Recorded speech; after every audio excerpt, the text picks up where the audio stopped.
Ganjar Pranowo buka suara mengenai keputusan Mahkamah Konstitusi terkait pembagian bansos oleh Presiden Jokowi di masa kampanye Pilpres 2024. Sebelumnya, MK memutuskan bansos tak berkorelasi terhadap suara pasangan Prabowo Gibran. Ganjar Pranowo menyebut hakim MK tidak konsisten dalam mempertimbangkan putusan perselisihan hasil pemilihan umum atau PHPU 2024.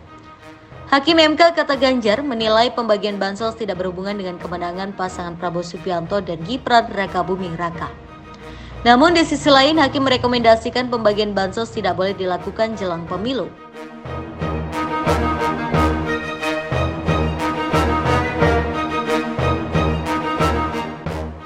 Tidak hanya itu, pembagian bansos harus jelas penerima manfaatnya. Pembagian bansos sebelum pemilu lalu tidak jelas data penerima manfaatnya. Menurut Ganjar, bila penasihat hukum Ganjar Mahfud diberi kuasa untuk bertanya, mereka akan bertanya soal kejelasan data penerimaan manfaat itu kepada menteri.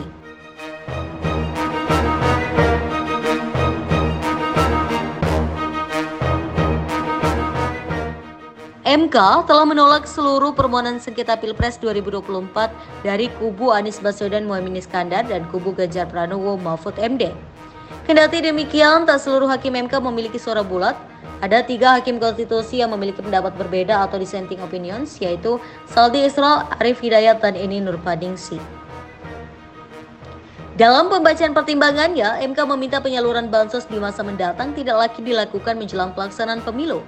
Hal ini bertujuan agar tidak dianggap menguntungkan pihak tertentu. Hakim Konstitusi Ridwan Mansur menegaskan, dalam rangka perbaikan tata kelola penyaluran bansos ke depan, khususnya penyaluran bansos yang berdekatan dengan penyelenggaraan pemilu, perlu diatur secara jelas menyangkut tata cara penyaluran, baik waktu, tempat maupun pihak-pihak yang dapat menyalurkannya.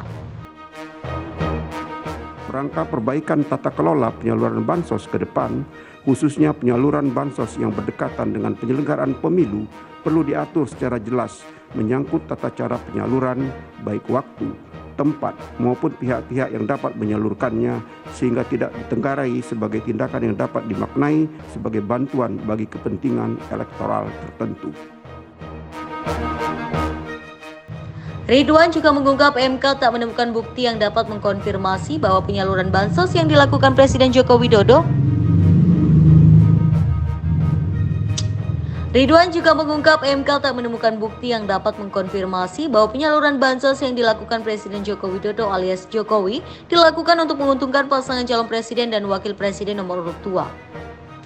Ridwan menyebut berdasarkan kesaksian 4 menteri yang dihadirkan dalam persidangan di MK, hakim tidak menemukan bukti penyaluran bansos oleh Jokowi dan sejumlah menteri ditujukan untuk menguntungkan pasangan calon presiden dan calon wakil presiden.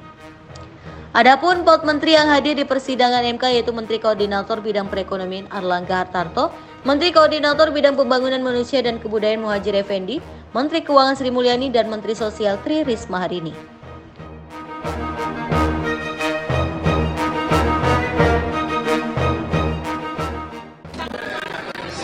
Ya, prosesnya sudah berjalan. Saya, Pak Mahfud, dan seluruh tim hukum sudah menjalani proses itu.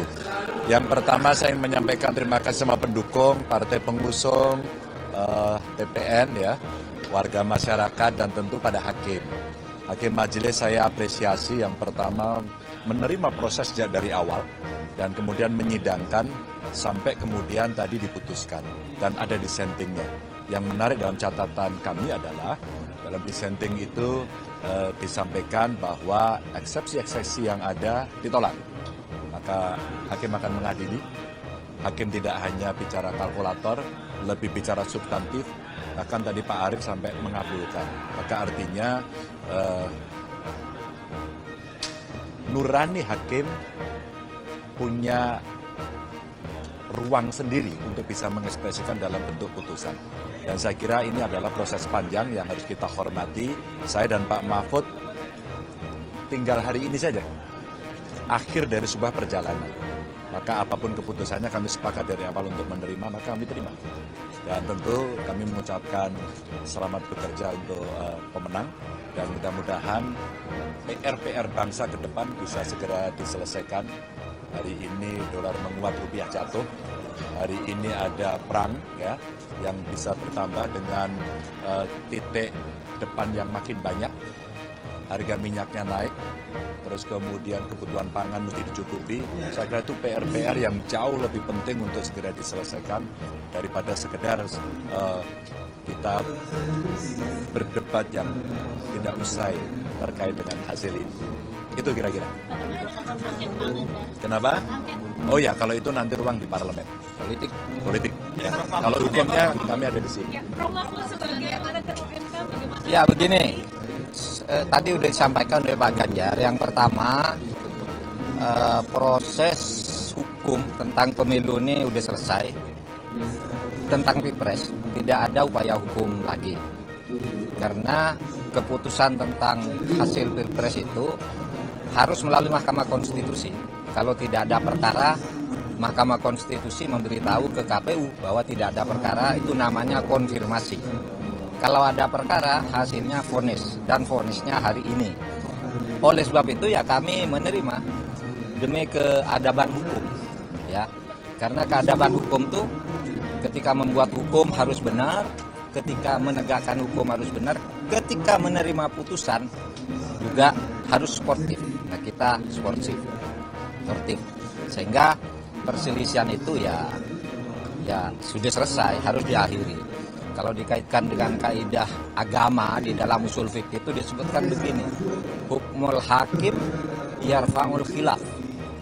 Keputusan hakim itu menyelesaikan sengketa. Kamu suka atau tidak suka harus diikuti putusan hakim. Dan kita ikut dalil itu. Mau berjuang terus ada jalurnya sudah. Nah kalau yang politik saya tidak tahu.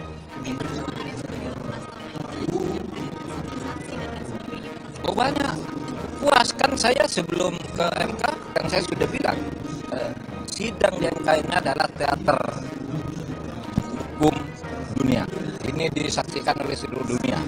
Dan harus diingat, putusan sengketa Pilpres dalam sepanjang sejarah baru yang hari ini ada dissenting opinion. Baru hari ini ada dissenting opinion. Sejak dulu tidak pernah boleh ada dissenting opinion. Karena biasanya hakim itu berembuk. Karena ini menyangkut jabatan orang, kita harus sama. Dirembuk sampai sama. Nah ini mungkin tidak bisa disamakan sehingga ada dissenting ini pertama dalam sejarah perjalanan Mahkamah Konstitusi. Nah terserah kamu. Ya terserah kamu aja, terserah kamu. Saya hanya mengatakan itu catatan sejarah. Oke cukup ya. Ya saya ada acara dulu teman-teman ya.